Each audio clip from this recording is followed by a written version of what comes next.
nonfiction is not necessarily a factual place. When, well, nonfiction is about real people and true events. Any piece of media that seeks to entertain will inevitably sacrifice truth on the altar of the narrative. Writers will change reality in order to make a better story. That is just the secret of nonfiction. The one thing that might ruin your experiences with nonfiction is this video, learning just how often and to what extent novelists and scriptwriters completely distort reality for the sake of your entertainment. In college, my nonfiction class, we read this book, which was an account between a creative nonfiction essayist and his fact checker. And this book was this dialogue between these two guys, and they were talking about like the essence of the story versus what's factually true, and just going back and forth about how true to the fact should a piece of creative nonfiction be. It's a very dramatic read. And at the end of this book, our teacher, my professor, showed us a video where the two people who were in the book, the essayist and the fact checker, admitted that they dramatized some of those conversations so that it would be a more entertaining read. There is a genuine true irony to this book that was supposed to be about truth, and the way that it is distorted in nonfiction to be itself distorted so that readers might find it more entertaining.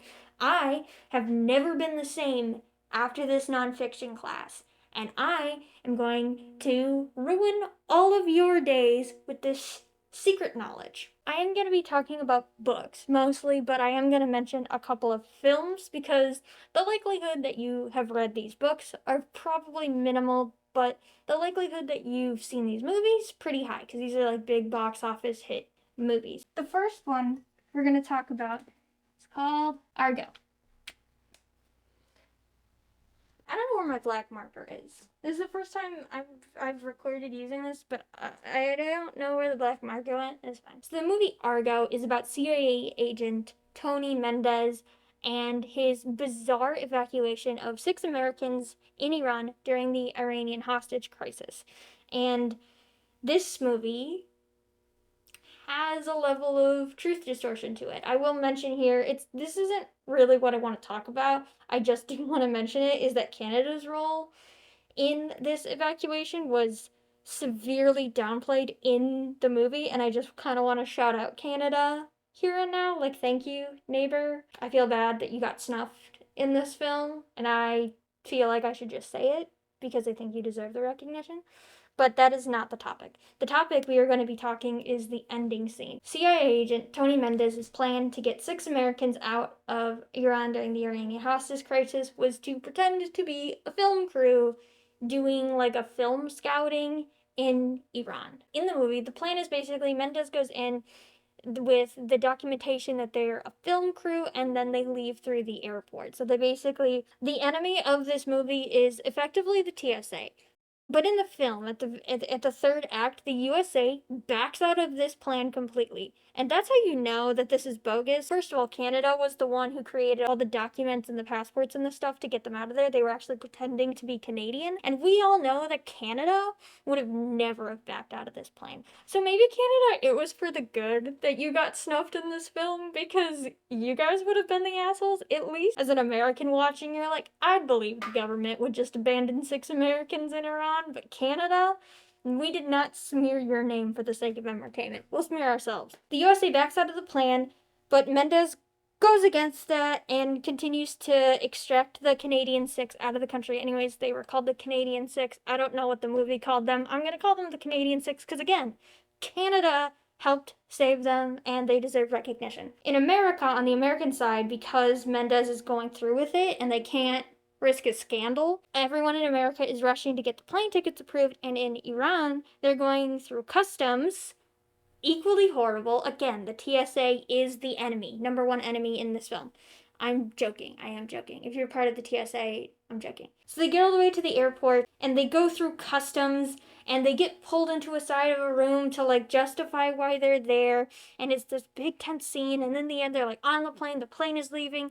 A truck of Iranian soldiers are chasing after it to stop it because they've realized that those are 6 Americans. It's this big tense thing. And when the hostess announced that you can drink alcohol because they've left Iran airspace, everyone celebrates. It's this big climactic scene at the airport. The airport scene did not happen. This is fake. That scene didn't happen at all that way. Well, first of all, like, let's just think about this critically for a second. Americans, as a culture, have a very no man left behind attitude when it comes to a physical emergency. I would assert that cowardice in America is really seen as something that is emasculating, sort of unworthy of respect. There is simultaneously this obsession with not asking for help, but at the same time, a jerk reaction at the idea of abandoning someone to survive on their own in a physical emergency. It's weird, right? I'm not worldly enough to say that like all humans are like this. I can only speak for Americans. Let me know if your country has a no man left behind attitude. Would love to know. I can only speak for America. All that's to say that, if you leave 6 people behind in a war zone that you could have gotten out, America would have never forgiven you. So, like, this third act piece of tension, whilst people would be like, yeah, I believe that the government would back out. The president at the time, that would have been Jimmy Carter, he would have been the most hated man on the planet. Every American would have hated him. And how do I know this? Because some Americans to this day still have not forgiven Hillary Clinton for the events at Benghazi, which is when 4 Americans were killed, and it could have been prevented had the United States exercised more caution. There are Americans that are still mad at her about that. So yeah, like if the United States actually tried to abandon the Canadian Six, that would have just been the scandal, honestly, the scandal of the century. Not only did this not happen, but even if people will suspend their belief enough to think that the United States would just back out of it, if you give it a little bit more of critical thought, there's no way that the United States would spend all of this time, get all the way there, and then at the airport be like, actually, nah. Because, like, Mendez would have to, he still has to leave the country, right? Like, at that point, just bring him with. Like, it's dangerous to get in and it was dangerous to get out. Like, it just doesn't fundamentally make sense at all. Why was this changed? Why did we do that? Americans love a going rogue moment. Americans like it when we see heroes break the law in order to do good. It also makes for a climactic ending. And in terms of like entertainment factor, the end of Argo is undeniably entertaining. But that doesn't change the fact that it's just simply not what happened. What has been stated as to like what happened is going through customs was actually fairly easy, that all of the documents had been procured ahead of time and Mendez went in with them, and they sort of banked on the fact that the TSA in Iran wasn't really that hyper vigilant about checking certain pieces of data, and they sort of banked on that, and that is why they were so easily able to leave via the airport. And this is why I have a general mistrust of movies based on true stories. I have a mistrust of documentaries. When it comes to the truth, I do tend to trust, honestly, YouTuber video essayists the most, because a YouTuber doesn't have the $1 billion problem where they need to get people either in the theaters or on the streaming service in order for the film to be justified as a success. That being said, documentaries do present themselves as being like a place where truth isn't distorted, but even still, there is a lot of bias in documentaries, and you should always proceed with caution. The rule of thumb is that if it's nonfiction, but its purpose is for entertainment, you need to proceed with caution because some truth will be distorted. It is inevitable. It is impossible not to distort the truth. That's a movie example, but what about books? What I talked about. So I tend to trust nonfiction books more than I trust nonfiction movies. As I said before, movies have the $1 billion problem where they have to be successful, otherwise it's a genuine detriment to the business. Like B movies and low budget films just like don't exist anymore. Everyone needs their movies to be $1 billion box office hits, otherwise it is considered a failure, right? There is a vested interest to preemptively guess for the audience to make changes for the sake of entertainment because there is so much money on the line. On the line. Every book is somebody's favorite book, and the audience for that book will find it, and that audience might be small, but that's generally okay. But a movie cannot take that risk. They can't have just a small following because they won't make sales and that'll be considered a flop. When there's too much money on the line, they kind of have to preemptively make decisions. They can't just risk that the right audience will eventually find it if they stay wholly true in the way that a book can be rest assured that its audience will eventually find it.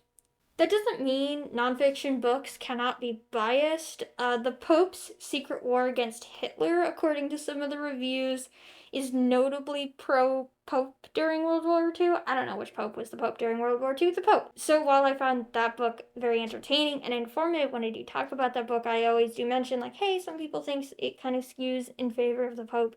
You can read it, make your own opinions, etc. Even with books, you have to at least Google the author. When I bought a book sort of on Irish Americans, because I'm Irish American myself, the scholar who wrote it, like, studies Catholicism and Irish America. It makes me feel more confident in the book itself that the author has the credibility sort of to back it up. I also have, like, a book on American civil religion that was like $50 because it's a collection of scholarly articles, and scholarly articles have its own sort of vetting process and are generally well trusted as non-biased pieces of scholaric information. Even then, you can still find a distortion of truth and bias in scholarly articles, the most infamous one being the Wakefield redaction in 2010, where there was a redacted study that claimed vaccines caused autism. It was a fraudulent study, it got redacted. So even if I'm saying, like, trust scholarly articles, no matter where you are really in nonfiction, you cannot escape a distortion of the truth. And every piece of nonfiction requires a level of skepticism that sometimes I feel like people today are not quite so readily engaging with. So today we're specifically talking about books and people. And in the writing world, we have like a handful of genres that are dedicated to real stories about real people. Like, first, there's the twins, biography and autobiography. I don't even know if you can read my handwriting. How does that look? Biography and autobiography, they effectively do the same thing. Biography is when someone else writes a book about someone, and autobiography is when you write the book about yourself. And these two genres are basically a history of an entire person from birth to death or present day if that person hasn't died yet. And then there's memoir. Memoir is kind of like autobiography's gay cousin. Short and usually way more entertaining at family gatherings. Memoirs are somebody's life story, and typically the person who is writing the memoir, they're writing it about themselves. It's usually sort of an autobiography, but it's about a specific point in their life or a specific context point. So in Jeanette McCurdy's I'm Glad My Mom Died, every single anecdote in that memoir leads back to her mother or the effects that her mother had on Jeanette. When you read the memoir, there's probably more things that have happened to Jeanette in her life, but for the memoir, the context point is that it's all about her mother. And like, actors who write memoirs are typically writing memoirs about their career in acting. Ilhan Omar's memoir is specifically about her story from being a refugee to a congresswoman. So there's a lot more stories in Ilhan Omar's life, but she's only going to tell us the ones that are related to her story of refugee to congresswoman. Okay, then we have autofiction. Autofiction is when autobiography and fiction get married and have a bastard child, right?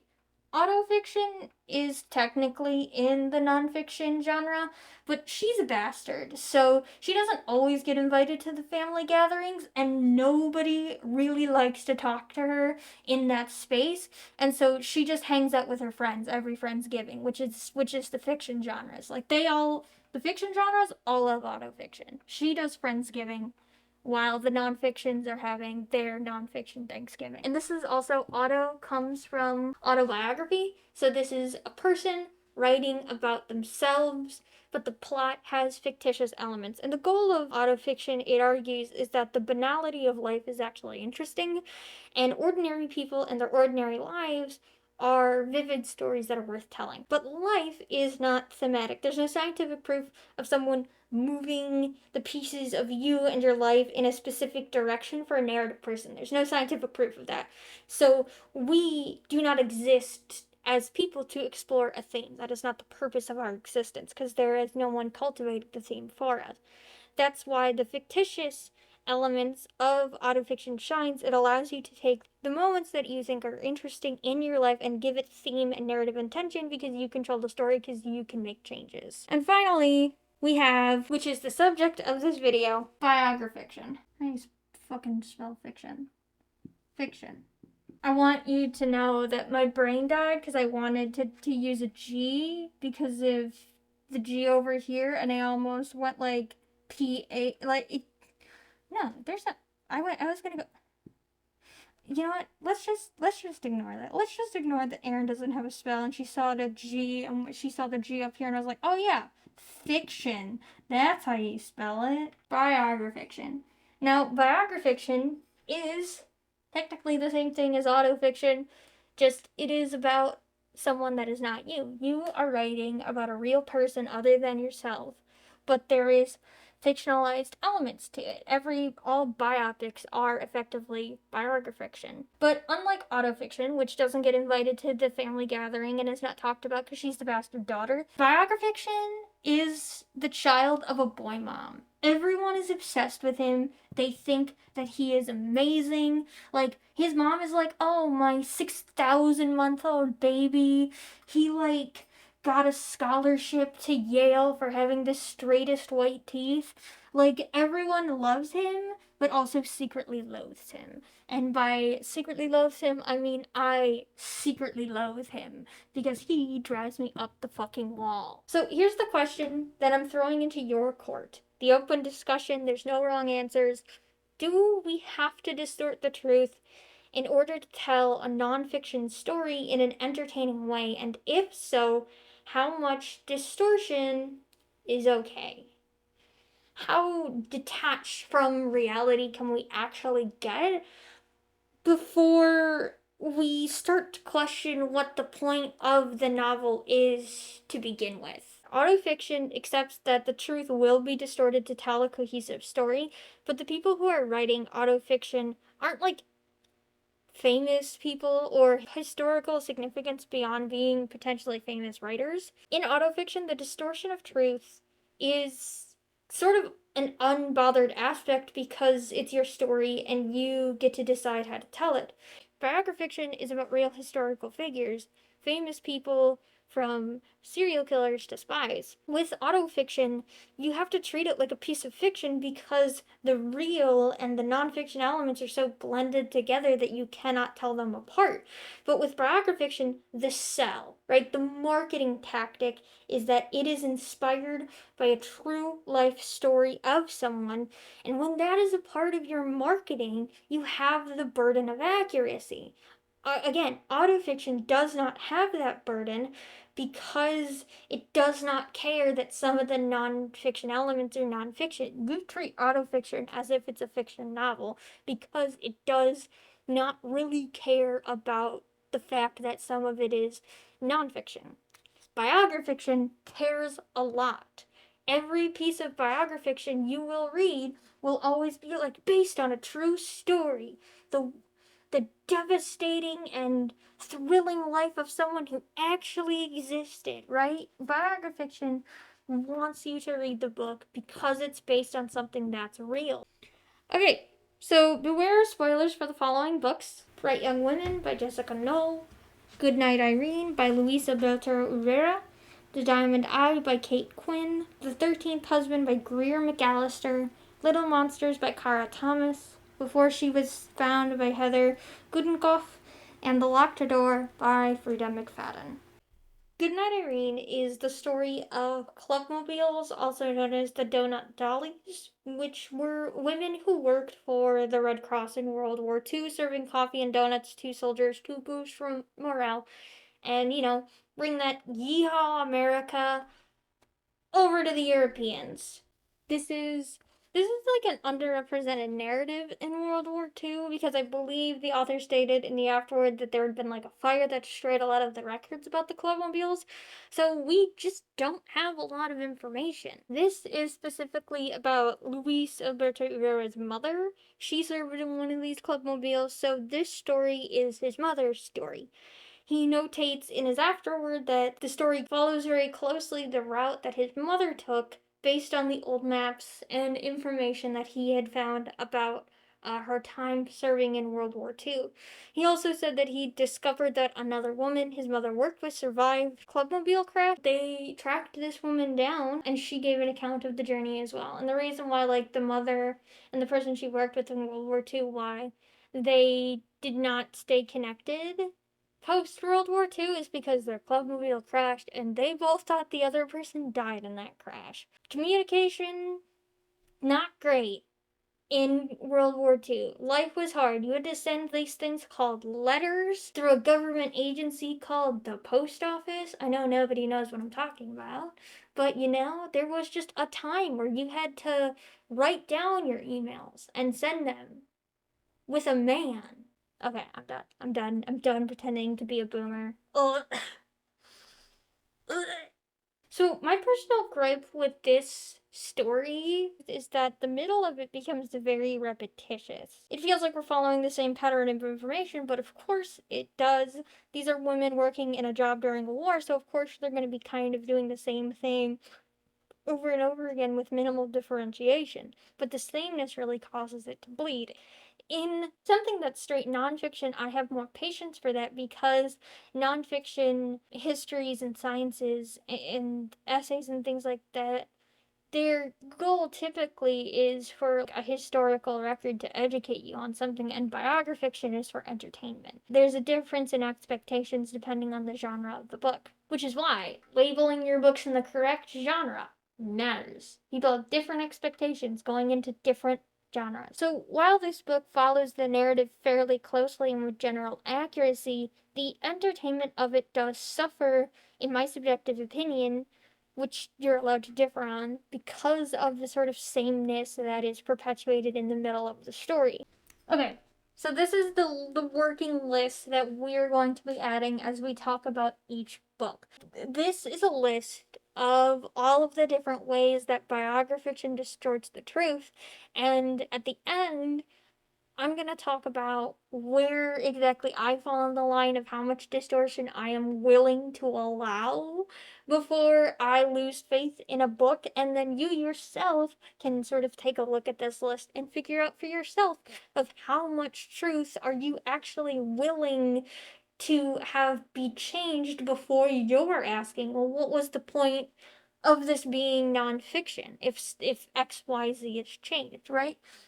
So the first one is redacting anecdotes to tighten the plot, not to shape the depiction. The basis of bias is cherry picking certain aspects of somebody's life to make them seem like something that they might not be if the entire picture is on display. Politicians do that all the time. So, like, I personally feel like Good Night Irene is really good and it's really accurate, but I feel like some of the repetitious plot points could have been redacted to sort of tighten up the story. I generally don't have much of a problem with the redaction of anecdotes, as long as, again, it is just to tighten the plot, not to shape the way that we might be seeing the characters or the event. I don't want it to become a piece of propaganda. So in this case, this threshold, this part of distortion, that's permissible for me. I can live with that.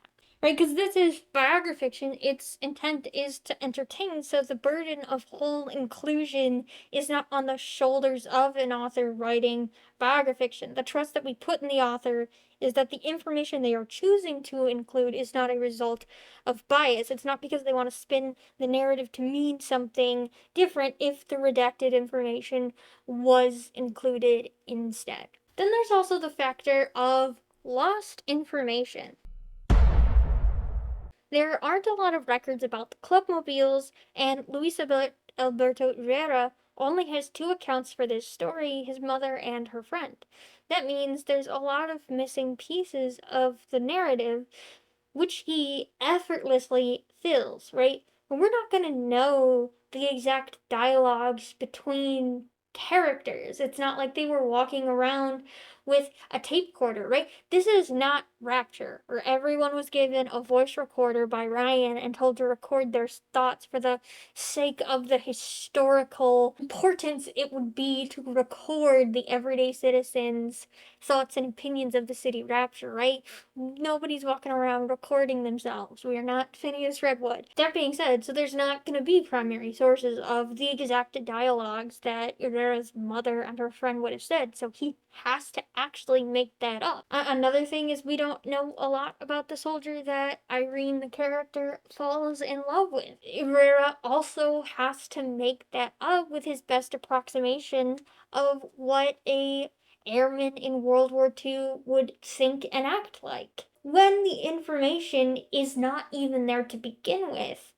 If you're trying to stay true to the story based on what primary sources that you have, is that distortion?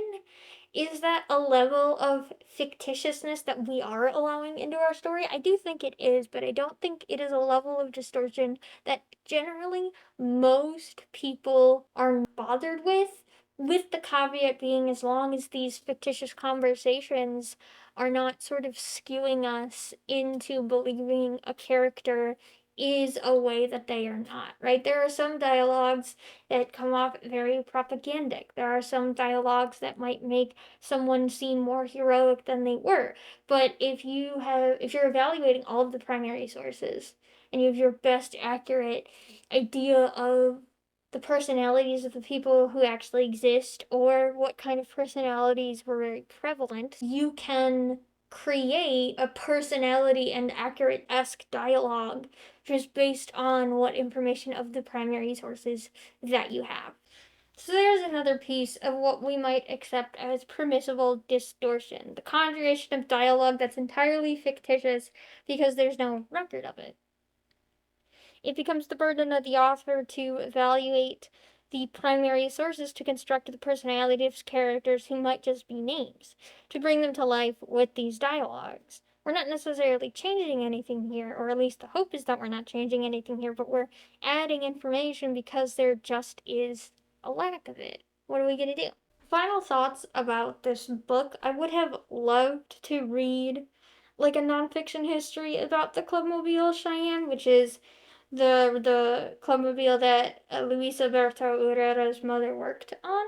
I do think that I would have had a little bit more patience with the repetitious events, but at the same time, given the holes of information of the story due to a lack of records and very few primary sources, I understand why this book had to be biography fiction.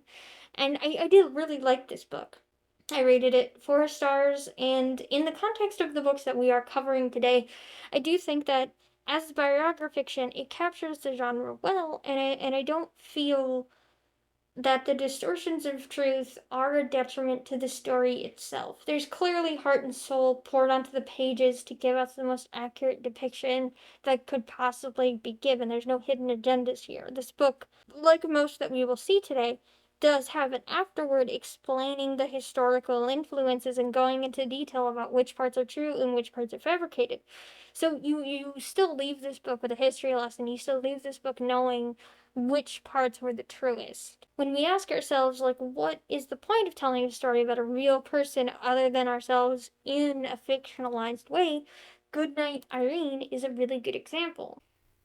One of more stranger cases of biography fiction is Bright Young Woman by Jessica Knoll, which is a fictionalized retelling of Ted Bundy's attack on a Florida sorority house. Now, Ted Bundy did attack a sorority house in Florida where two women were killed and a third was injured, but all of the characters in Bright Young Woman, barring I believe Ted Bundy himself, are completely fabricated. True crime true crime. True crime exists in a different space than almost every other type of media because there is an ethical concern about a consumer's entertainment and a victim's real lived experiences. Your entertainment is somebody else's trauma.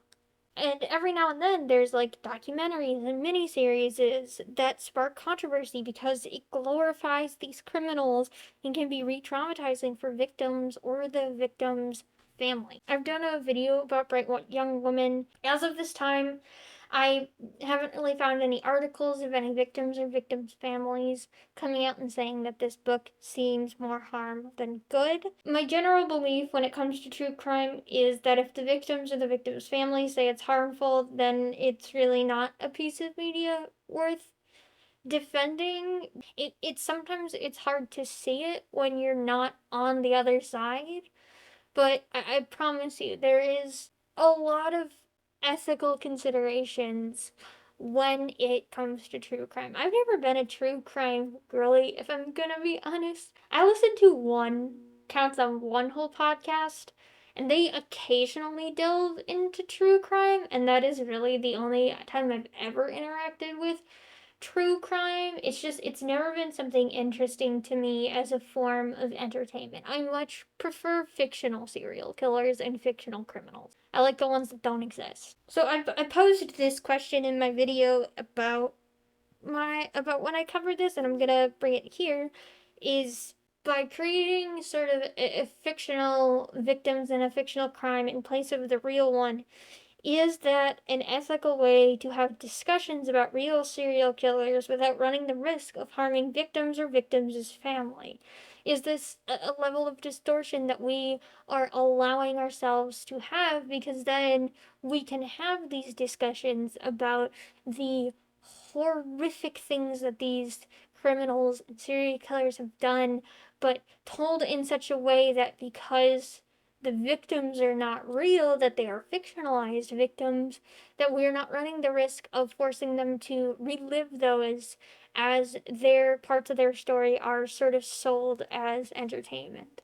Or is it just plain insulting to disinclude victims? I feel like there's a fine line. I feel like there's a discussion to be had there. So, Burnt Young Woman is about Ted Bundy, technically, but it really is about uh, the victimhood of women and the victimhood of queer individuals.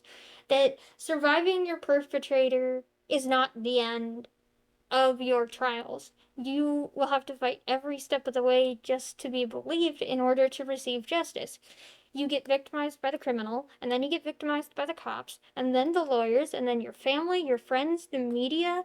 It is a nightmare to be a woman and have to go through the judicial system to receive justice for crimes committed against you. It's also a nightmare if you're queer or a person of color, right? There's a level of intersectionality that when you belong to minority classes, it is harder to get justice. And historically, serial killers that have targeted queer people manage to evade the cops for longer because, especially prior to the aughts, law enforcement just didn't care. Today, there's a whole movement called the MMIW, which is the Missing and Murdered Indigenous Women, and that's because it's so common in Native American communities for law enforcement to just not look for these missing and murdered Indigenous women that this advocacy group has been created. The United States has a very long history of a skewed priority of who to search for and who to leave behind and who to believe when it comes to crimes that involve minority classes. A history that is not far from being over at all, in fact. Bright Young Woman, it is about Ted Bundy, but it's also about the media assassination of women and queer women that fall victim to perpetrators. The queer storyline in this book emphasizes the way that a mother of a queer girl would rather have a dead daughter than a queer daughter. She actively hinders the investigation because if people dig into where this woman was, who she was with, and all of the events leading up to her murder, it will get out that she's queer. And she would rather help Ted Bundy evade his crimes than admit her daughter's queer. And you might think that is bizarre, that is bonkers, that there's no way that the parent of a child would ever believe that.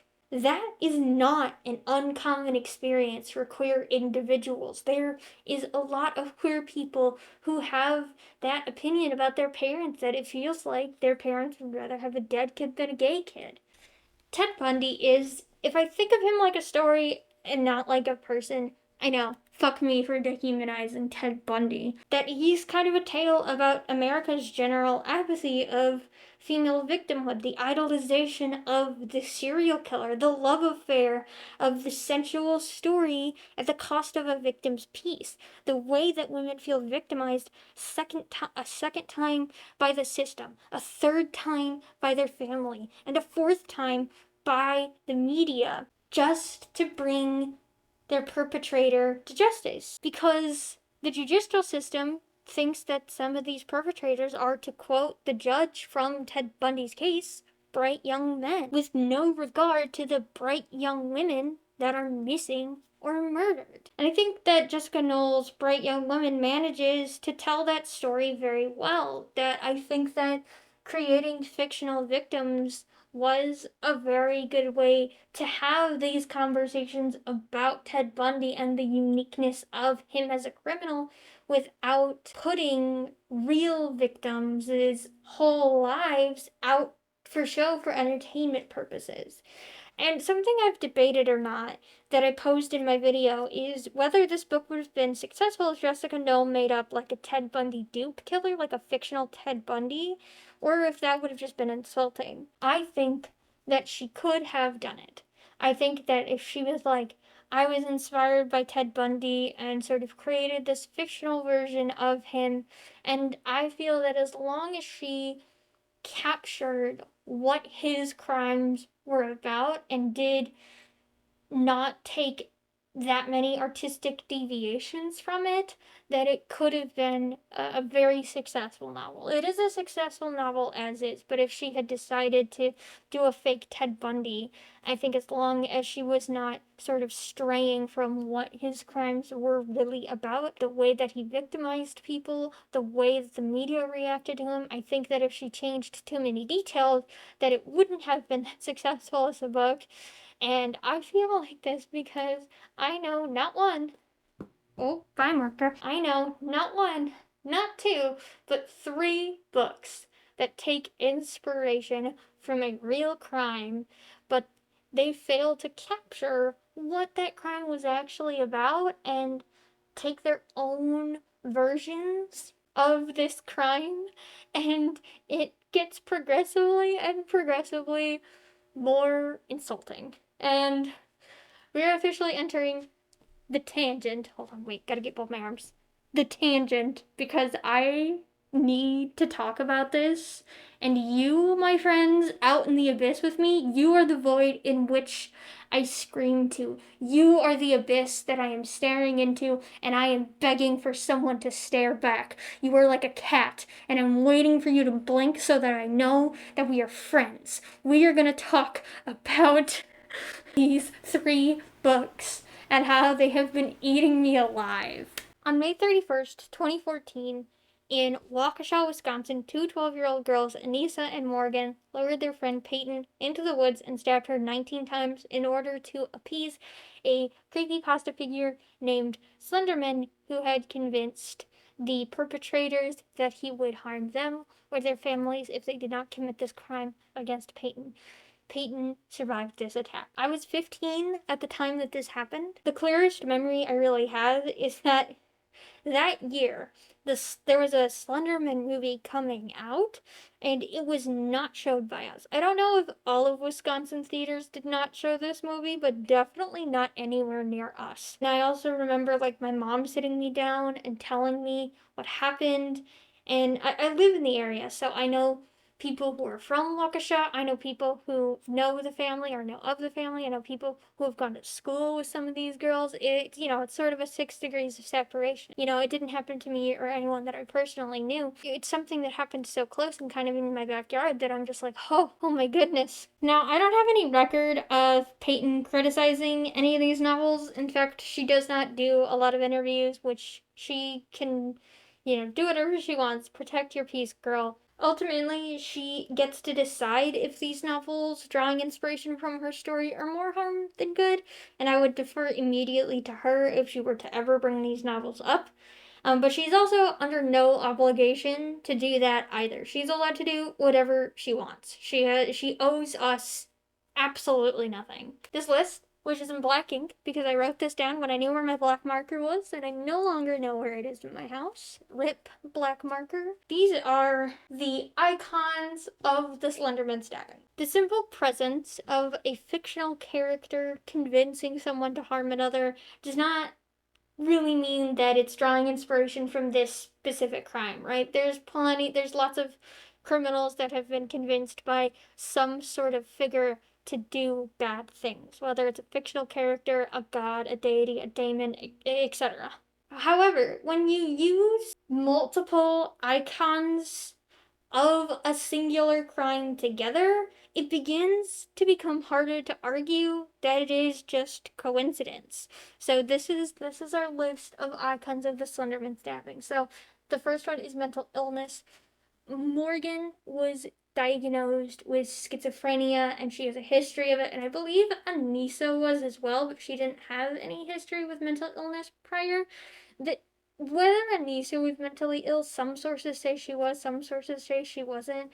So I'm not entirely sure, but Morgan was diagnosed with schizophrenia. And it is important to note that Anissa and Morgan, their verdict was not guilty due to reason of insanity. They didn't have the mens rea to commit the crime. So this is one of the most important parts that characterizes this crime is the mental illness aspect. And what we will see throughout these 3 examples is that they never do this part right. And it's frustrating. So the next is a genuine set of friends. There's 3 of them. Part of what makes this story mind-boggling is that all 3 of them were really close friends until the stabbing. Until that happened, they were best friends. And like Anissa and Morgan, I believe that they felt like their lives and their parents and their families' lives were in danger if they didn't commit this act. This was obviously due to a schizophrenic hallucination. That's not me using like a schizophrenia as like a generic thing. Like Morgan was diagnosed with schizophrenia, and it is believed that she was having schizophrenia hallucinations because she had described having hallucinations. And I know obviously I put genuine in quotation marks because, yeah, genuine, but they did harm their friend. The next icon is the 12 years of age, or that they are in middle school, that there was a party or gathering prior to the stabbing. The girls were all having a sleepover before going out into the woods. Someone is lured out to a secluded area, which, by the way, that patch of trees that got completely mowed down. Like that patch of forest does not exist anymore. And then there's a fictional character who needs to be appeased, who is convincing someone to commit a crime. In this case, it was Slenderman, who is a creepypasta. And then there's one victim who survives. They are attacked by stabbing, and it takes place in good old Wisconsin. So these are the icons of the Slenderman stabbing. So having just one of these is not enough to say, oh, you're doing a version of the Slenderman stabbing, right? But when you have multiples of these, it becomes a little suspicious. The first one that we're going to go through is Little Monsters by Kara Thomas. So Kara Thomas is on the record for saying she drew upon real life events for inspiration, but she did not explain which ones. And if you're from Wisconsin, you'll know there are several towns in Wisconsin that have ice melt contests where you basically put a car in a frozen lake and then everyone makes a bet on which day the ice will break and the car will sink. There's a couple of towns in Wisconsin that does that, and if you don't live in Wisconsin and your town does it, tell me where you're from. I would love to know what other states and or countries that have this tradition, because to me it feels purely Wisconsin. It's very weird and niche, and I would love to know if it happens in other places. So we are going to go through the icons. Mental illness. It is implied to occur with Lauren, and I believe the other character is Jade, but I don't believe anything is actually labeled. They're just both implied to be mentally disturbed, and since they're the two that carry out the crime. It feels strange, in my opinion, to depart from the real mental illness that took place in the attack. Again, and I will keep saying this, the perpetrators were found not guilty by reason of insanity. It feels very weird to disinclude the severity of mental illness that played a role if you're doing a story that is inspired by this crime. Technically has this it technically has it, but it's also not really doing it correctly. It's not that he has schizophrenia. It's just sort of general mental disturbedness. So the genuine set of friends. So in Little Monsters, you have a trio with Jade, Bailey, and Casey. Casey is our narrator. But I would not say that this is a genuine group of friends. Jade never really seems to like Casey, and it's also important to note that Lauren is one of the perpetrators, but she's not in the trio dynamic. Bailey is the victim. So this group of friends doesn't really feel like a group of friends, and I feel like because we have skipped out on the severity of the mental illness, there has to be another justifiable reason about why two people would commit harm against their closest friend. And the cop out answer is like Mean Girls. They secretly hate each other because girls just secretly hate each other. What? I don't know if you know this, but most little girls do not commit murders. Like, there's definitely friend groups where, like, two people just, they hang out despite not really liking each other. I had a couple of friends like that where I was like, why are we even friends? You clearly don't like me, but we continue to hang out. I've never thought about killing her, and she never thought about killing me, you know? This is just not a thing. That happens often in little girl groups, you know? Again, technically true, there is a group of friends, but not really in the right way. 12 years of age, there is a middle schooler. Her name is Lauren, and she's the one who participates in the murder. The rest of the girls are teenagers, so they were aged up. And I think it's because they needed someone to drive, and you can't have 12-year-olds driving. So a party or gathering before the event, there is a party that occurs. There's actually two that have plot importance, two different gatherings. One is the party that Casey doesn't get invited to, which is the party that Bailey is lured away from and then killed. And then there is this sort of like seance that the three girls plus Lauren do at this old red barn where the cryptid is, that being like, I think she's the Red Lady of the Red Maiden or something like that. That serves the introduction to the sort of cryptid aspect of this story, the sort of Slenderman figure. So this is just, they did this correct. There was a party or some sort of gathering.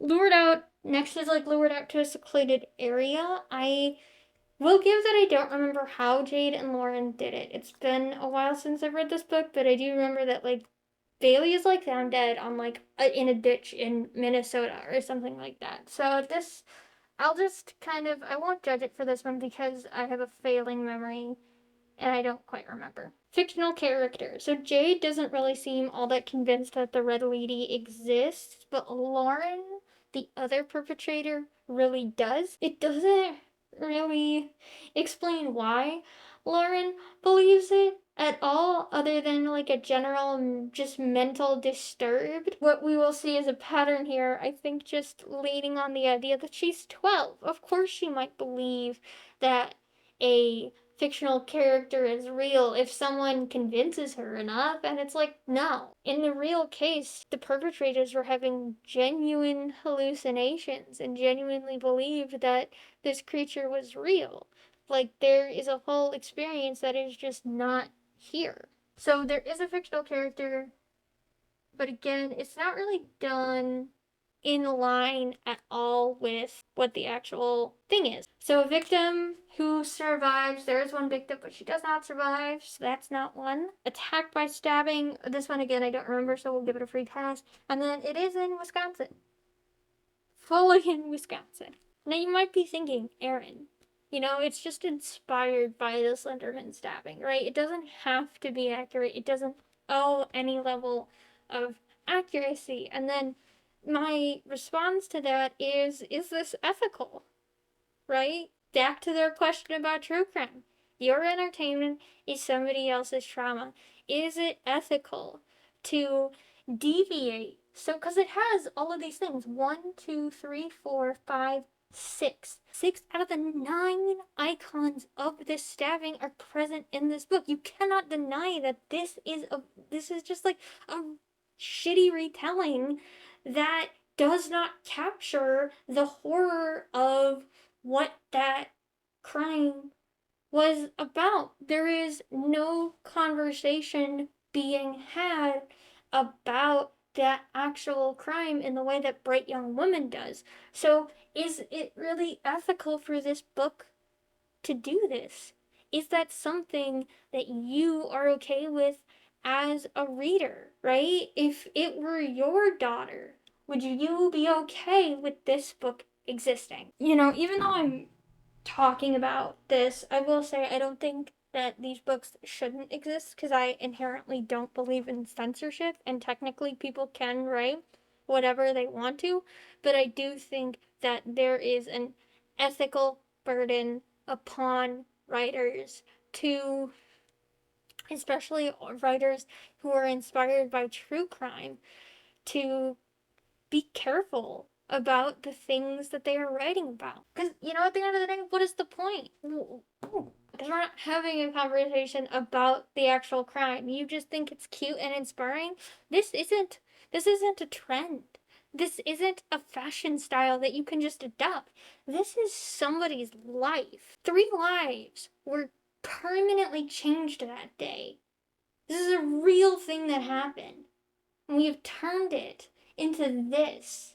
Alright, next is Before She Was Found by Heather Goodenkoff. This book is pretty good, but the ending is so atrocious that it boils my blood. This book is about Cora Landry and her 2 friends who, after having a sleepover, sneak up to an abandoned rail yard where Cora is later found stabbed with her 2 friends nowhere to be found, and the whole book is this sort of multiple POV, breathless search for the truth of what happened in the moments before Cora Landry was found. Let's go over the icon. Mental illness. While Cora sustains trauma from the event, there is a general lack of mental illness in this story. Again, why? When it is so important to the true crime that you are stealing from, why would you skip out on one of the most important parts? Like, if this was about Ted Bundy, it would be like him not killing a single woman. You'd be like, but that's the whole point of him as a criminal. Why would you do that? Why not just make up something new? Like, why? So, a genuine set of friends. Cora has 2 friends. One she's really close with, Violet, and then Jordan clearly really doesn't like Cora and Violet as much. Like, it's another book where the girls just, like, really aren't close friends is sort of a way to, like, convince the readers of, like, why they would be involved in the tormenting of each other. It's because they're not as close of friends as they would seem. And again, in the real case, these 3 girls were tight. They were best friends. There was not really a lot of animosity happening between them. I mean, a normal amount of animosity that happens in any friend group. It's not like this secret thing that, like, Morgan and Anissa secretly hated Peyton. Like, that didn't happen. So it does have this, but not really in the right way. Middle schoolers, they are all in fact middle schoolers gathering part a gathering of party prior to the stabbing. There is a sleepover lured out to a secluded area. It is not a woods. And I can be fine if we're like, there's an argument for this one to not be included because it really isn't a woods, but it is a secluded area. Fictional character, I don't remember what the fictional character in this one is named. It's like JW or something like the Scarecrow Man, the Tall Man, Jesse Wilkes, or no, it's not Jesse Wilkes. I don't know. I think it's JW or something like that. I just cannot remember for the life of me. But there is a fictional character, and his introduction is brought up because the school assignment is like in their English class they have to do this project on urban legends, and that's how they find this guy. Something else that's interesting about this part, the fictional character who needs to be appeased, is that Cora is having an internet conversation with someone pretending to be this urban legend and is slowly convincing her that he is real. And it almost leads you to think that this is actually a story about predators and the way that they gaslight their victims, the slow sort of succumbing to their control. She's a 12-year-old girl. You know, with that aspect, I would then think that it is actually not really that related to the Slenderman stabbing at all. Because then we're having an entirely different conversation because this is an entirely different crime, right? This is about an online adult person like seeking out a young girl and convincing her to do crimes. That's a whole different thing. Sure, you could still make arguments that too many icons appear, but I think I would have forgiven it more. So we have one victim who survives. That is Cora. She is one victim. She does survive. The attack by stabbing. She was stabbed. Wisconsin. It is in the Midwest, but it is not in Wisconsin. So we have 1, 2, 3, 4, 5, 6, 7.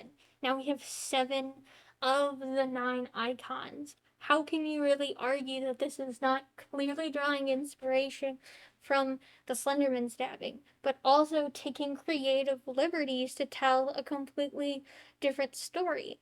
And, you know, I brought up here about how I thought that this story was going to be about online attackers and the way that children are susceptible to them, but that is a red herring. It turns out actually that the people who did that is like Cora's sister and her friends pranking her, which if you read this book, you'll be shocked that none of them go to prison, or at least to juvie, for the things that they make Cora do. It's gross. Like, her sister did that? Her sister and her friends? That is insane. So that's just like a red herring, which means like this is not a story about like the dangers of cyberspace, right? That's just a complete red herring. And there is a lot of like gymnastics as to who was all there in the train yard, why people were there, why did Jordan leave early, what happened to Violet, all of these sort of things, but none of that matters. None of that matters, because the real question is, right, in this book, who stabbed Cora? Who stabbed Cora? That is the question. That is, like, the thing that we want to know, right? Who is the person, right? She stabs herself, because her self-esteem is so low. I'm sorry, what? That's actually disgusting. In a story that is so clearly lifting from the Slenderman stabbing that you made the victim stab herself? What the fuck is wrong with you? Why did you write this novel? What conversation are we having here? I know, Echo. I know. Your opinions. What was the point? And like, kind of like Little Monsters, the fictional character doing the convincing, that just like, it eventually becomes like a side plot point. Like, to the point where you could have actually told this story without needing to borrow from the Slenderman stabbing at all. Like, why do this? Why steal all of these things and then have her stab herself? It's insane. It's actually insane. It boils my blood. I cannot believe. So the locked door is about like a maybe sociopath named Nora, whose father was a serial killer, and she is like linked to several deaths because the killings are much like her father's, and they think that Nora might have done it because she's her father's daughter. You're stronger with those daddy issues. Oh, thank you. The important aspect here is that Nora has a moment in childhood in which she lures a girl into the woods and decides not to stab her, thereby communicating to the audience that she is not like her father, she is not a killer. It's a very weird scene. Let's look at the icons. So, for mental illness, Nora's sociopathy will kind of be dependent on personal interpretation. It's difficult to tell if she's teaching herself how to be empathetic or if she's capable of it, because by the end of the novel, Nora is an accessory to murder. Like, completely irrelevant to the actual crimes that are taking place in the novel. It's revealed literally on the last page that she helped an abuse victim make a murder look like an accident. So is Nora a sociopath? Is her act of vigilante justice an expression of genuine empathy? I appreciate that mental illness is a part of this story, and it is very direct and explicit, but it's still not the right one. So it's correct, but also incorrect, because it's not schizophrenia or any other sort of mental illness that could cause some sort of delusion. So, a genuine set of friends. Nora doesn't really think her victim is her friend, but people kind of assume they're friends. Again, this is sort of kind of correct in the wrong way, and like the two girls are believed to be amiable towards each other, but there's like this secret animosity that Nora has for the other girl, which all three of these novels do. They're like, this set of friends secretly isn't as tight as they thought they would, and it's like, why? Middle schoolers, she is a middle schooler when it happens. There is a party or gathering prior to the stabbing. It's really funny. Nora's like, come over and hang out at my house, but don't tell anybody. Do not tell anybody that you're coming, okay? Otherwise, you can't come over. And the girl who is so desperate to have friends, she's like, okay, it's totally not weird at all, and then does it. Poor girl. So there is a gathering, lured out to the woods. The girl is lured out to the woods by Nora. There is no fictional character. No fictional character at all. And this is the strongest argument that this could be completely coincidental, because this is the most sensational part about this stabbing and why it draws so much inspiration. People have this morbid fascination with the idea of young girls murdering for the sake of something that does not exist. That's what makes this so sensational. That's why people are writing books about it. That's the morbid fascination of it. So, one victim who survives, she does survive. The planned attack was by a stabbing. The girl is not actually stabbed, but the murder weapon, the intent is that there is a knife, and it does not take place in Wisconsin. So we have 1, 2, 3, 4, 5. 1, 2, 3, 4, 5, 6, 7. 7 icons. And sure, it could be like a complete coincidence, but this book also shamelessly lifts the inciting incident from Legally Blonde as a plot point. So, it does just feel like in order to cheaply do character development without actually being creative, that the author just kind of like tried to reduce real plot points from other aspects and just adapt it into the novel, because that's like a dirty, easy way to quickly convey information. So that's why I'm like really suspicious of this, because prior to this I was like, that's just the plot of Legally Blonde. What? It seems that the author wanted to explain how Nora as a child was grappling with her potential sociopathy, and her letting the victim go is sort of evidence that she's not a killer like her father.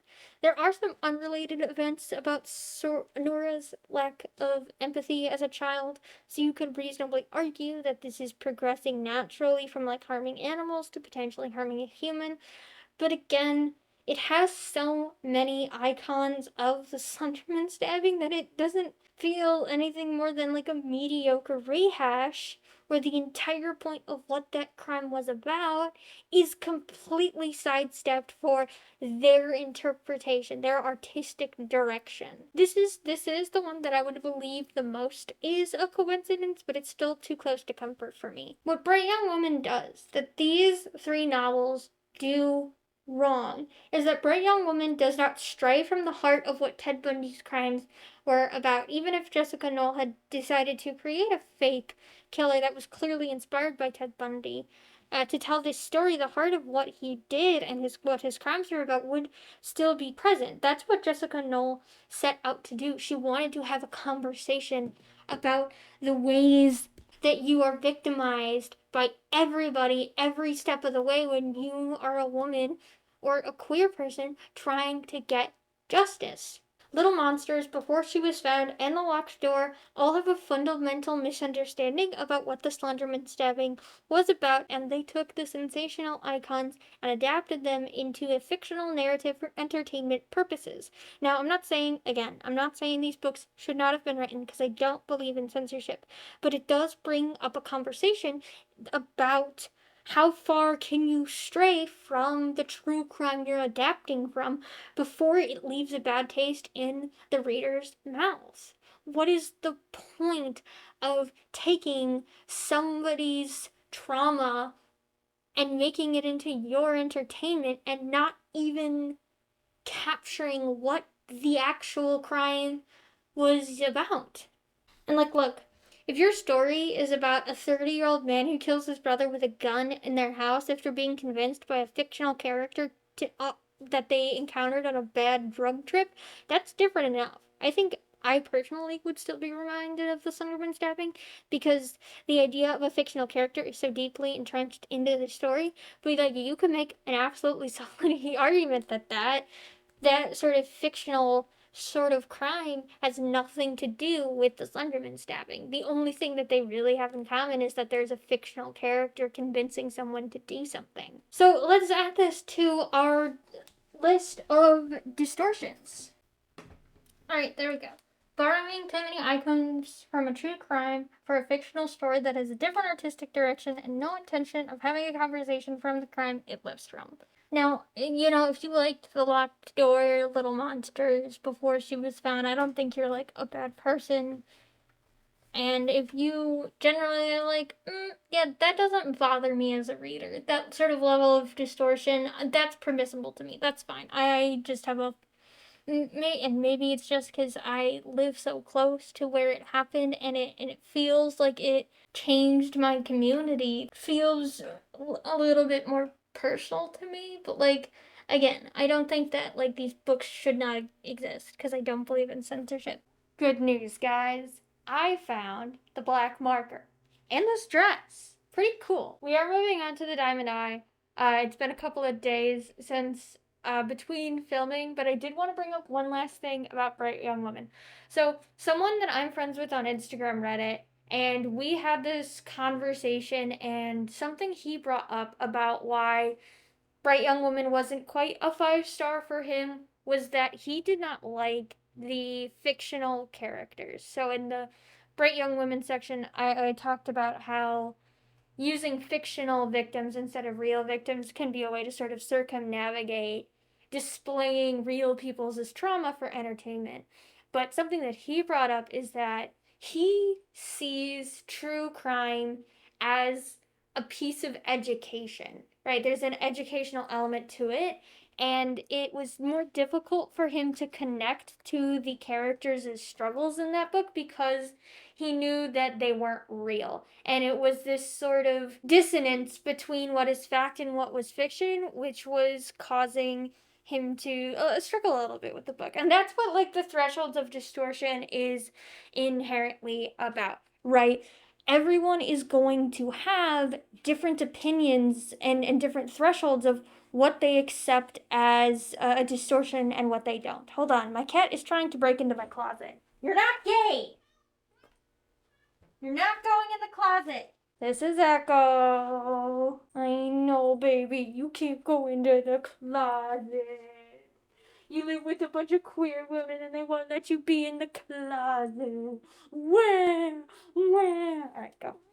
It was a good discussion that we had, and I think that is a reasonable thing to be maybe it just wasn't for me. Because, for me, in fictional stories, I don't really cry that often in fictional stories because I understand that these characters are fictional and I can sort of disassociate fact from fiction. You know, if somebody gets their leg cut off in a book, I'm not that upset because I know that it didn't actually happen. The exception is that I always cry when like families are torn apart because I have a history with that. So it triggers like a genuine emotion because it's trauma response. But other than that, with fictional characters, I mean, I care because, you know, I'm invested in the story, but I also understand that it's fiction, so it's not necessarily upsetting or triggering a genuine response out of me.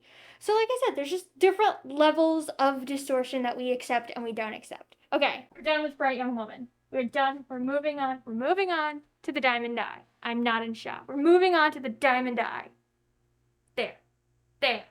So we're leaving true crime and its ethical concerns, and we're coming back to our more traditional understanding of biographic fiction. I should be looking at the camera, which is the fictionalized retellings of real people. So The Diamond Eye by Kate Quinn is a retelling of the Russian sniper Mila Pavlichenko, and she was also known as Lady Death. She was a Soviet sniper in World War II. Now, much like in a lot of biography fiction, this book comes with an afterword that details what was real and what was fictional. Mila wrote an autobiography, which Kate Quinn had read, in order to give us what she felt was the most accurate representation of Mila Pavlichenko possible. So something Kate Quinn notes in this afterword is that this autobiography has probably got some changed or redacted details due to the sort of propaganda machine that was at its height during World War II and directly afterwards. And so she was trying to parse out the most accurate version, trying to like cut through the propaganda. That's not to say that propaganda doesn't exist today. It absolutely does. What modern propaganda is and what World War II propaganda is, these are two entirely different beasts. Propaganda today is a lot more insidious because it's much harder to get away with just straight up redacted data and shaping your perception with like art and posters and things like that. Like propaganda today is very different. So much like Goodnight Irene, there is details in the autobiography that Mila just didn't go into detail with. Like her first husband. So Mila's husband is like this world-class surgeon, and Mila doesn't really like him, and she's trying to get a divorce with him, and so he's just kind of this character that keeps coming back. He's like the cockroach. Like every time we meet with him and he disappears because he's been defeated, he keeps coming back. No matter how times we squash him, he won't go away, fucker. Anyways, that's why I put down here women's rights in the Soviet Union, because this book does have a small commentary on that in relation to Mila and her husband. Because Mila, like, can't get a divorce unless her husband signs the paper, and he just doesn't show up to those meetings to sign the paper, and so she can't get divorced. It's wild. But in the autobiography, Mila doesn't really talk about him that much. So Kate Quinn had to sort of create this character of what a divorced man in Soviet Russia might think and act like towards someone like Mila, this woman who is sort of shedding her femininity and taking on a traditionally masculine role. So, like before, the distortion of information comes from the lack of primary resources. And the events of Mila in this book are pretty accurate. They pretty much go for beat, and all of the things that are happening are very interesting to me. It never quite felt like we were stuck in the doldrums of repetition. There is one plot point, though, that is entirely fictionalized.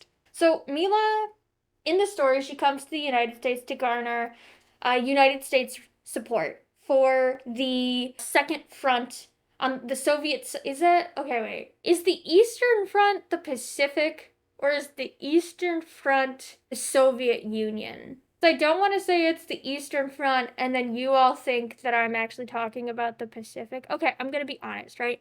I am a World War II girly. I think it's a fascinating piece of history, but I do not care about the battles and I do not care about the technology. It's just like the two things that I don't care about. The aspects that really fascinate me about World War II is the religion. The way that religion and the role that it played in the war, not just the anti-Semitism. the radical Protestantism. Hitler was Christian, but he also did not like Catholics. A bunch of Catholics were put in concentration camps in Poland. But also, like, Hitler also had this fascination with the occult, and because he was like this artist that didn't get into art school, he was also weirdly obsessed with art.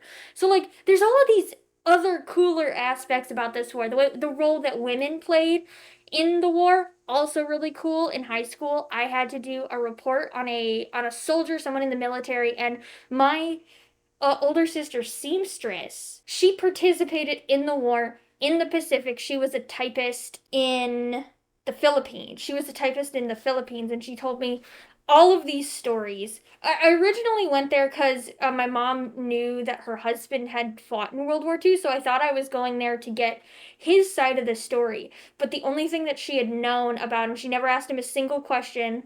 He was dead by the time I was talking with her. They had shown on film like these pictures of soldiers like trudging through like knee-high, waist-high mud, and she asked, was that like what it was like fighting in World War II in Germany? And he said yes. That's the only story I know about her husband. So I went there thinking I was going to learn about the husband, but she told me all of these stories about what it was like growing up in the Philippines during World War II. She came from a wealthy family, so her father was actually housing 3 American soldiers, and like these guerrilla warfare units in the Philippines were trying to convince these soldiers to teach them how to fight. The soldiers said they couldn't. I don't remember what their names are, but they were all missing in action and died. None of them made it out. And then she had to move around a bunch of times. The one story that sits with me to this day is that she worked in a seamstress shop in Milan. A Japanese soldier came in. She described him as having white armor, he was very tall, and he had a saber, like a sword. And he came in and he sat at the piano and played a like Spanish salsa song. And from her perspective, she's like, it was just weird because it was just like this Japanese soldier and this Spanish music. And she asked him where he learned how to play, and all he did, he never said a single word. He showed her a picture of his family, and then he got up and he left. What? That's so wild. Okay, I realized I went on a tangent about my favorite war hero, Patria Morehouse.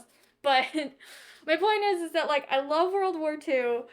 I just everything about the battles and the technology, it doesn't interest me. I like literally everything else. So that's why I don't know if the Eastern Front is Russia or if it's the Pacific. I want to say that it's Russia because we always refer to the Pacific Front as the Pacific Front. That's how I learned it. So, anyways, on the Eastern/Soviet side, there's not a lot of US support there. So, Mila and a bunch of other Soviet individuals were shipped to the United States on like a press tour in order to convince the United States to give aid to the Eastern Soviet Front.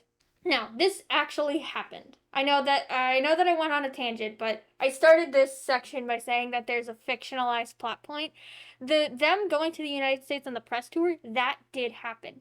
Some of the events on that press tour, however, are completely fictionalized. So, on the press tour, there is this hired assassin who is going to assassinate the president, who I believe Franklin Delano Roosevelt. It's FDR because Mila and Eleanor Roosevelt are like best friends. They're besties. That's actually a fact. They did have a good working relationship. But there's this guy who's going to assassinate FDR. This assassination did not actually happen. He was going to blame it on Mila because she was there. That's how he was going to pull it off. And it ends up being this like. Alright, can people just stop committing crimes for like 5 seconds?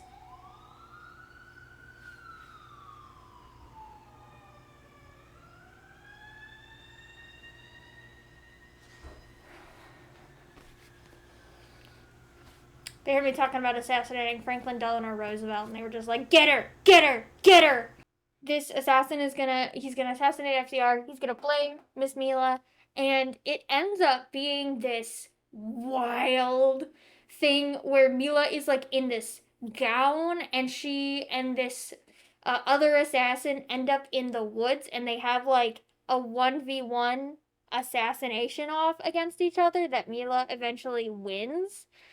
And her husband comes in at the very end and tries to kill Mila so that he can take credit for all of it and be like the good guy.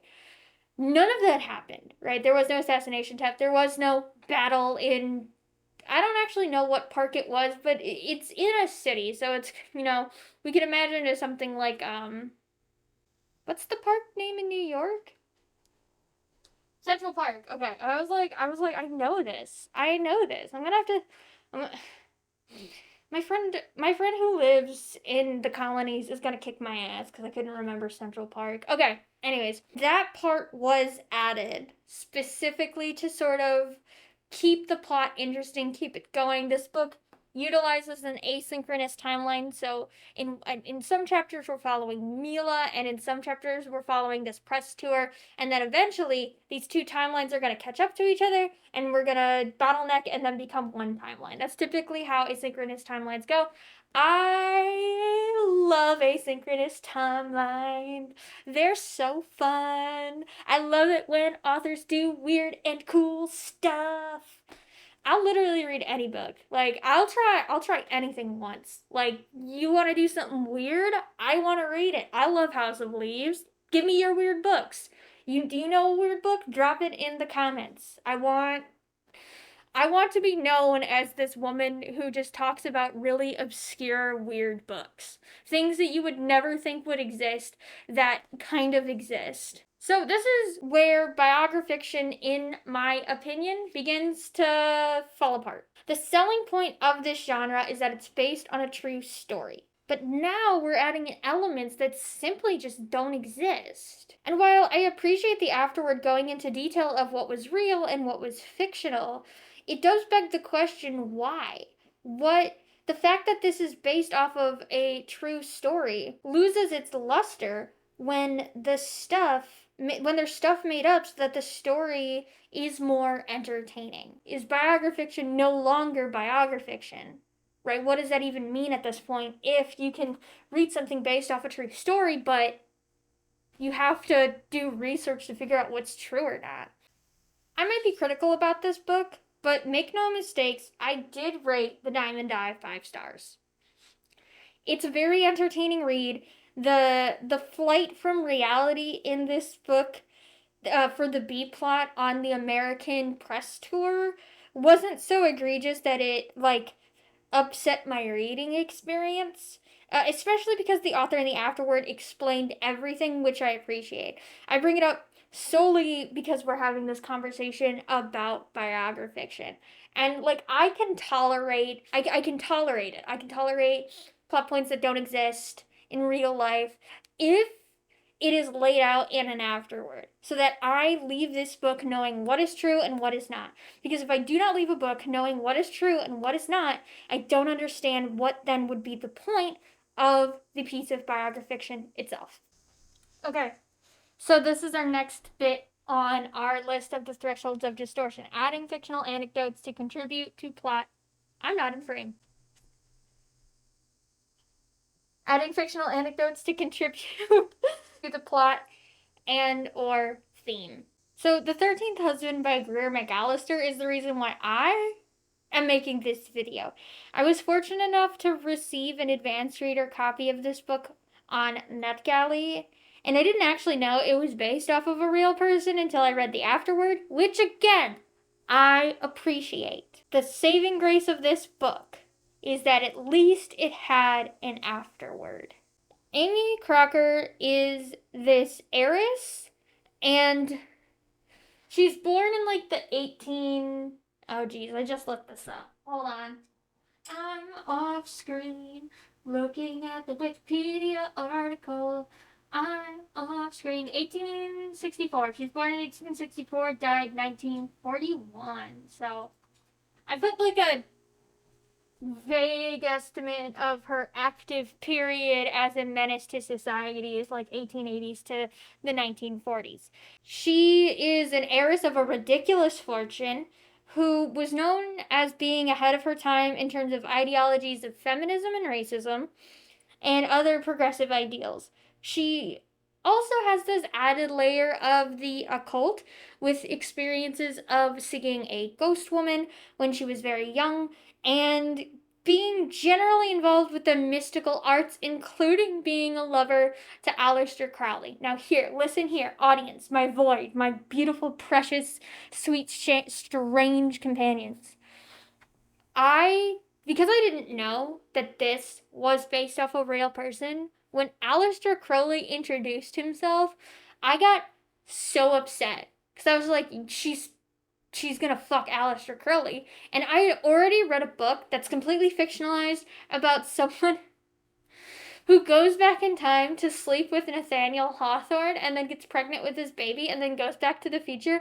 And I like texted my boyfriend. I was like, I can't believe I'm reading 2 books about people going to bed with real historical figures. And I was very relieved when I learned that it was a real person. I was like, I can't keep reading books like this. Why is there more than one book like this?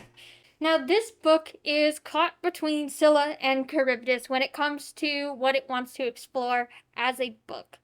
It both wants to explore the messy romantic affairs of Amy Crocker. Another thing, when I heard that it was Amy Crocker, I was like, Crocker? You willingly named a character Crocker? I'm sorry. Is she losing her mind over fairies? And then when she was a real person, I was like, okay, that's fine. So this book is caught between Scylla and Charybdis. On the one hand, it wants to talk about Amy Crocker's torrid love affairs, and on the other side, it wants to talk about occultism in a magical realism sort of way. So this book has a bit of a speculative fiction edge. So now the author does have an afterwards to explain what's real and what's not real, and ultimately what turned me off from this story to such that I rated it 2 stars is that unless I read Amy Crocker's memoir, I genuinely have no idea how detached any of these anecdotes are from reality. I cannot tell what is a reenactment, a realistic depiction of the things that Amy Crocker had said and done, and I don't know what has been embellished for the sake of this story. And that is a problem for a story that's selling point is that it's based off a real person. There is this scene where Amy is defending Hawaiian culture from a bunch of missionaries. And then, in the most white savior complexy kind of way, she decides to dance the hula with the king of Hawaii and several other dancers in order to disturb these missionaries so much that it leads to them fleeing Hawaii seemingly overnight. And the author said Amy was friends with the king of Hawaii. If you look up her Wikipedia article, it also says that. So she and the king of Hawaii being friends, that's true. And she had met those missionaries, also true. But the author does not state if the dance that she had done actually happened. It reminds me of Hidden Figures. Okay, hold on. Oh, well, there we go. Thank you, bud. Okay, hold on. So Hidden Figures is about the 3 female black mathematicians that helped get men into space. It has the girl from Person of Interest in it, and it has the guy from The Big Bang Theory in it. I don't know anybody's names in Hollywood because I'm a moron. In Hidden Figures, the head scientist guy, he didn't exist in the real Hidden Figures. That guy didn't exist. But there is a scene where he goes and he destroys the whites only bathroom sign and says we all pee the same color.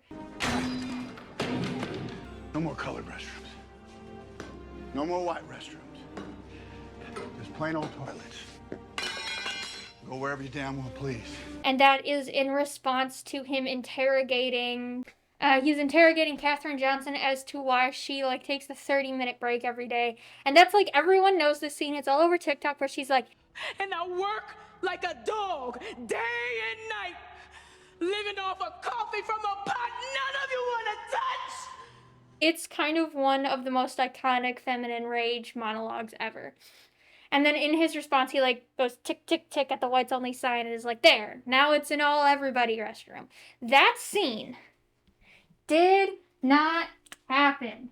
The bathroom scene is fake. Fake news. Didn't happen.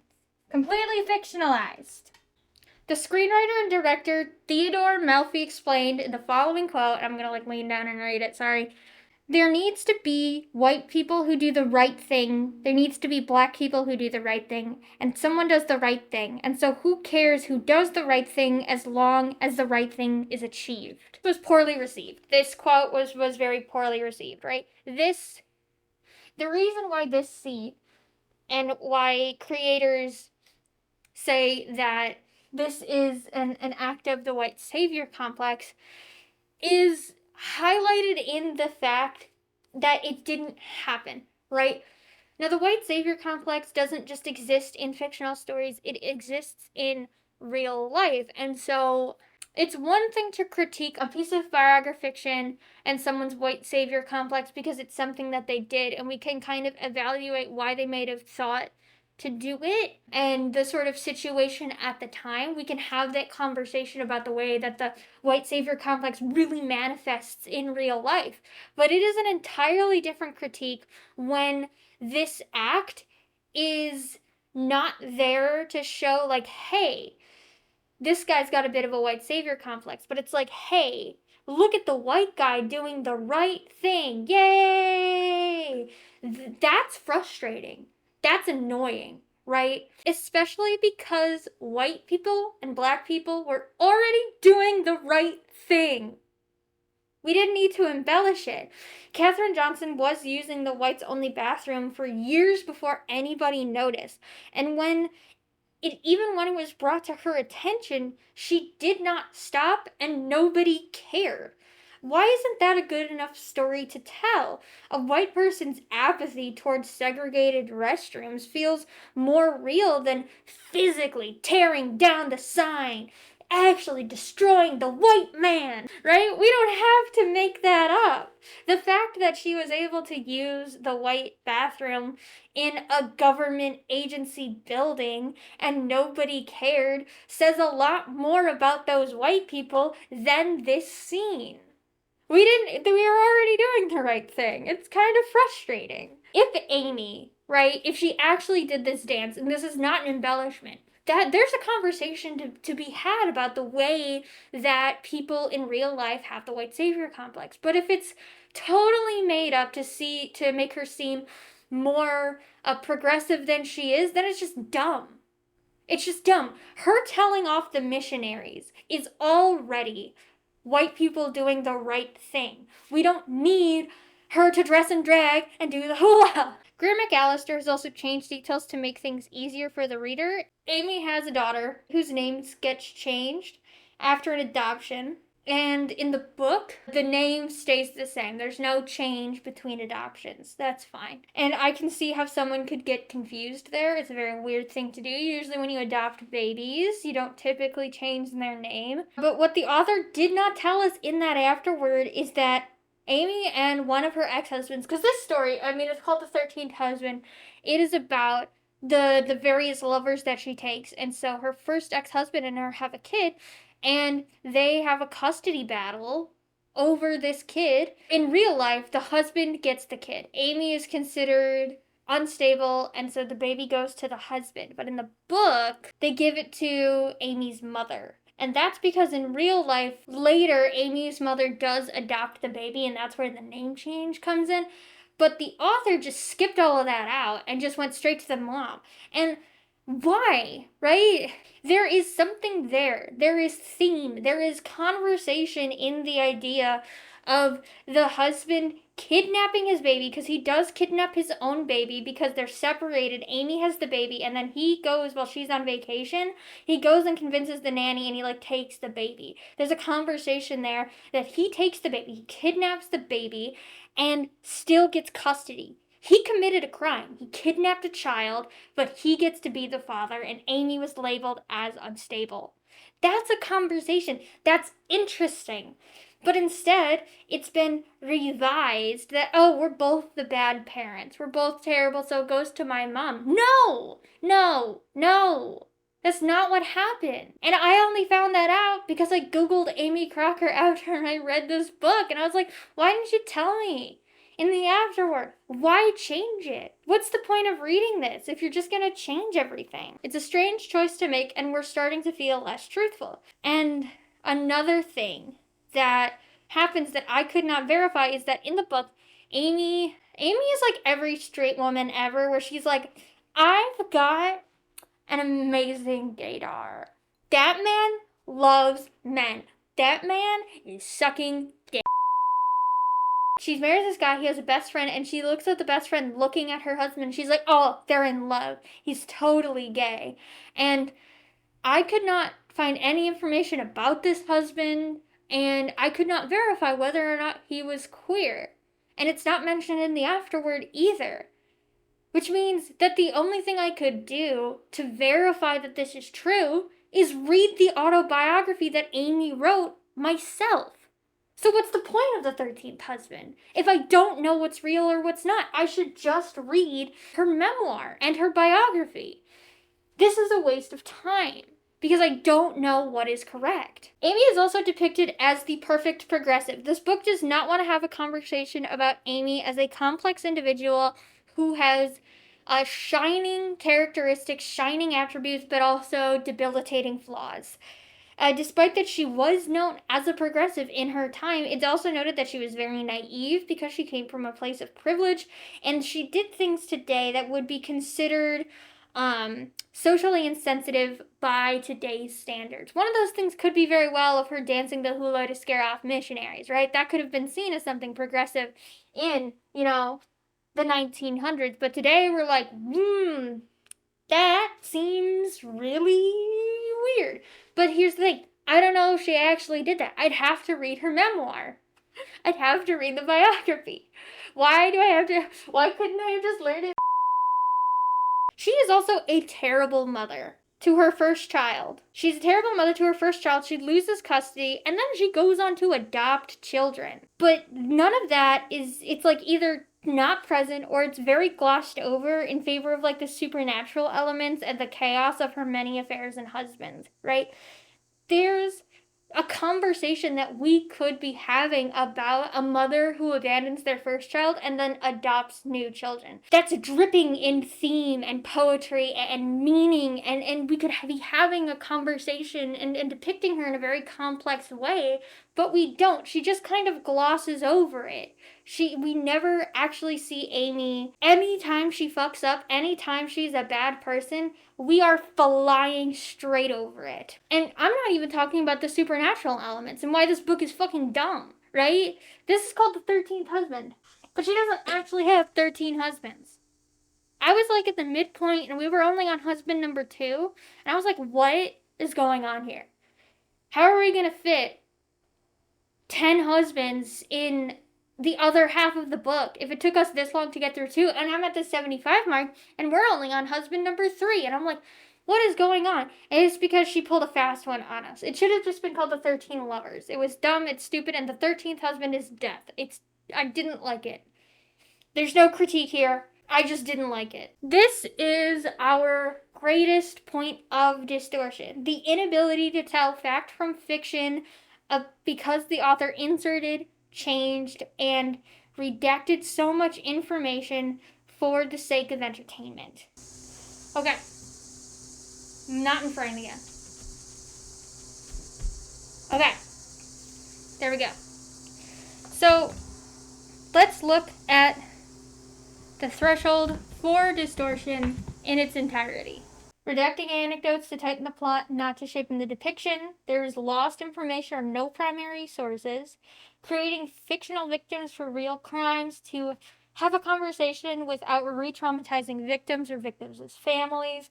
Borrowing too many icons from a true crime for a fictional story that has a different artistic direction and no intention of having a conversation from the crime that it lifts from. Adding fictional anecdotes to contribute to plot and or theme, and the inability to tell facts from fiction because the author inserted, changed, or redacted too much information for the sake of entertainment. These are the thresholds of distortion. These are the way that nonfiction is changed for the sake of entertainment value. This is specific to biographiction, right? The biographiction, which is fictionalized retellings of real people. And here's another important detail, right? The presence of these alone is not enough for someone, well, it might be enough for some people that this turns them off from reading. But more often it's not just the presence, it is also the intensity, because the 13th husband and the diamond eye both have the same thing, adding fictional anecdotes to contribute to plot and or theme, born out of narrative cohesion, not necessarily a lack of primary sources. But the diamond eye really only tells one fictitious event, and it's clearly identified in the afterword. And in the 13th husband, despite there being an afterword, I still don't know which parts are true and which parts aren't, because she doesn't list everything that she fictionalized or changed. Again, mentioning the court case between Amy Crocker, her ex-husband, and her kid. Details were changed in this book, and it's not mentioned in the afterword. Some distortion of truth is understandable and sometimes necessary. There's a difference of expectations between biographiction and biography and autobiography.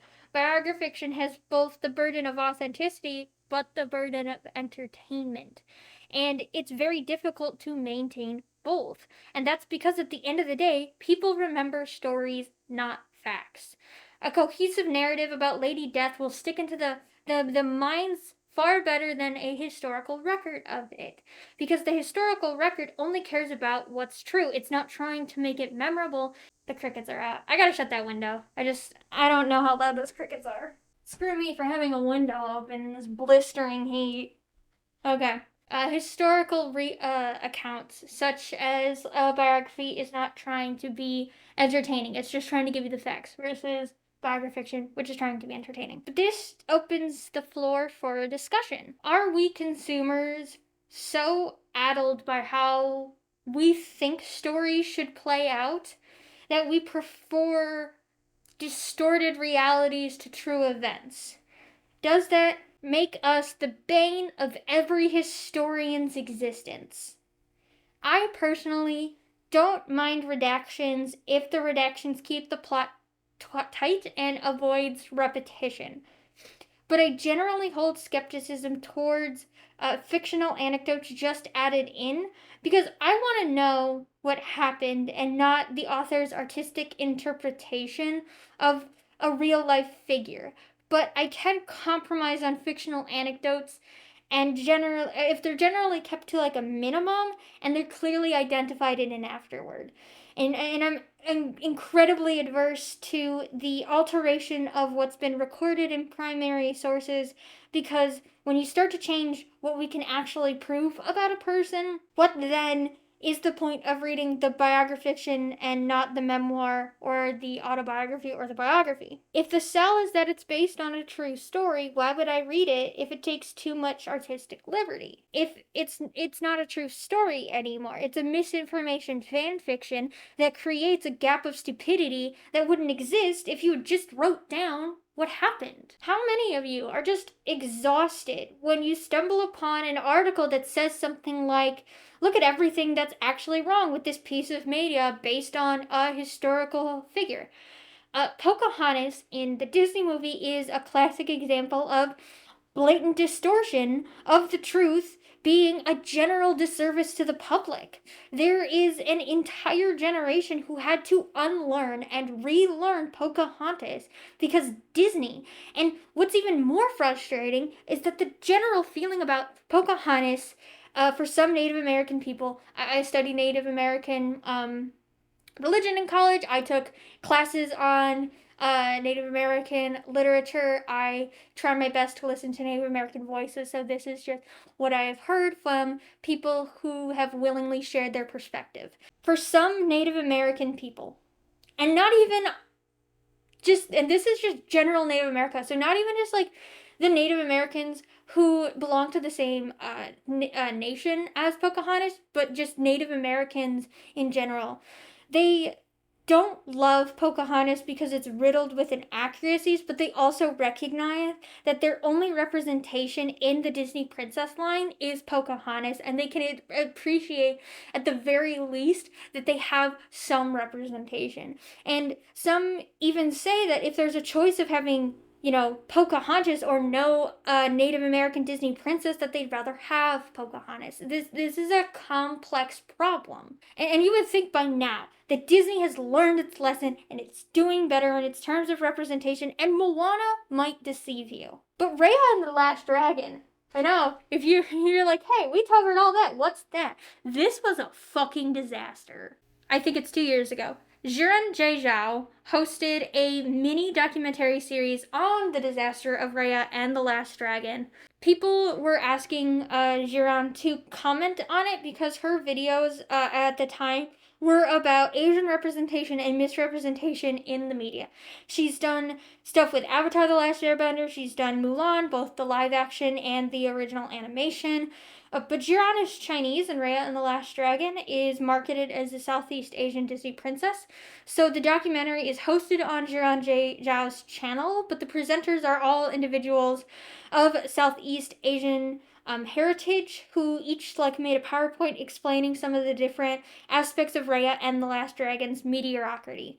It's very, very good. I'll have it linked in the description. You should go watch it. I really, really liked it, and I appreciate Xiran Jay Zhou for using her channel as a way to uplift voices to create this very, very good documentary about why Raya and the Last Dragon is a frustrating Disney princess. The main takeaway from the documentary is that Disney wanted to sell us the first Southeast Asian princess, but there's 11 countries in Southeast Asia, and India and Sri Lanka are not two of them. I keep thinking there's 13 because I keep thinking India and Sri Lanka are part of Southeast Asia because it's in the south, but they're South Asian. How do you have one princess that is a general representation of 11 different nations?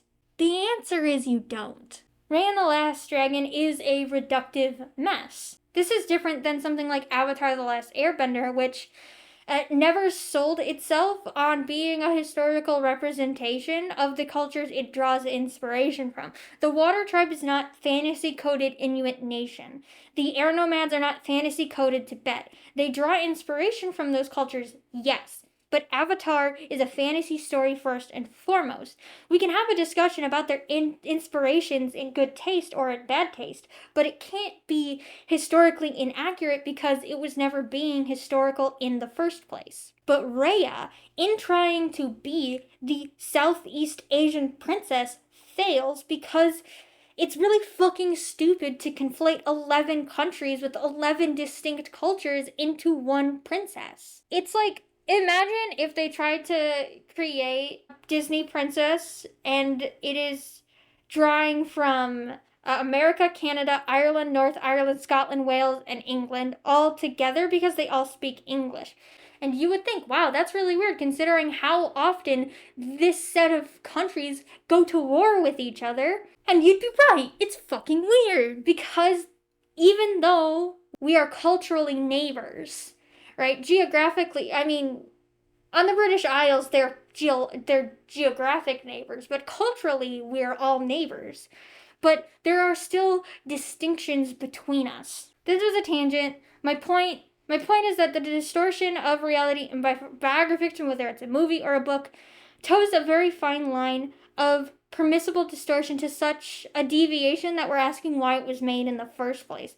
The truth is that unless it's a historical record, there's always going to be some level of distortion. We cannot escape the distortion. What we as the audience have to decide is what our personal threshold to the distortion is. Which of these do we fuck with, and which of these are getting kicked off of Total Drama Island? Should we be holding authors and directors more accountable for their when their biography fiction departs from reality? Are we going to put Watch Mojo out of business because they won't be able to make top 10 inaccuracies in biopic videos anymore? Are we a little upset that one of the best monologue performances in modern movies comes out of a scene in Hidden Figures that was purely fictitious, meaning that the emotion that monologue is not based in any reality. Doesn't that upset you?